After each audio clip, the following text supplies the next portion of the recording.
નમસ્કાર મિત્રો, જય શ્રી કૃષ્ણ। આજે હું તમને કીડિયારું પૂરવાના ફાયદા વિષય પર થોડી માહિતી આપવા માગું છું। પ્રકૃતિમાં દરેક જીવનું પોતાનું મહત્ત્વ હોય છે। કીડિયારું એટલે કે કીડીઓનું ઘર। ઘણા લોકો તેને નષ્ટ કરે છે, પરંતુ કેટલાક ધાર્મિક અને પર્યાવરણના દૃષ્ટિકોણથી તેને પુરાવાનું મહત્ત્વ માનવામાં આવે છે। સૌપ્રથમ તો ધાર્મિક માન્યતા મુજબ જોઈએ તો કીડિયારું પૂરવું પુણ્યનું કામ માનવામાં આવે છે। ખાસ કરીને હિન્દુ ધર્મમાં કીડિયારાને ભગવાનનું નિવાસસ્થાન માનવામાં આવે છે।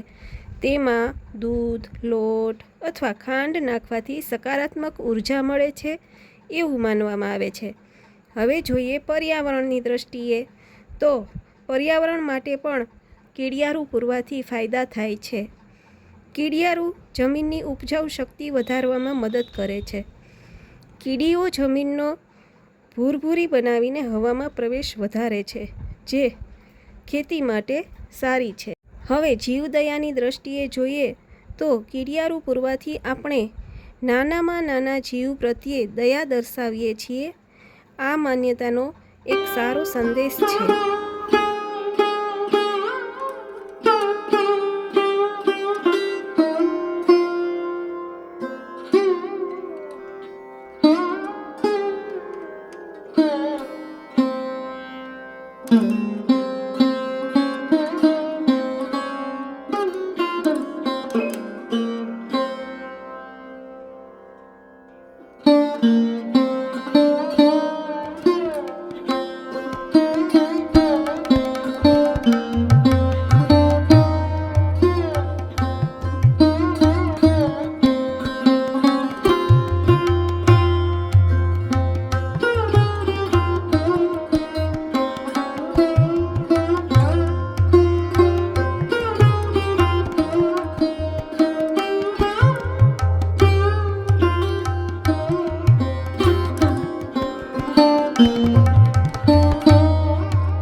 Mm-hmm.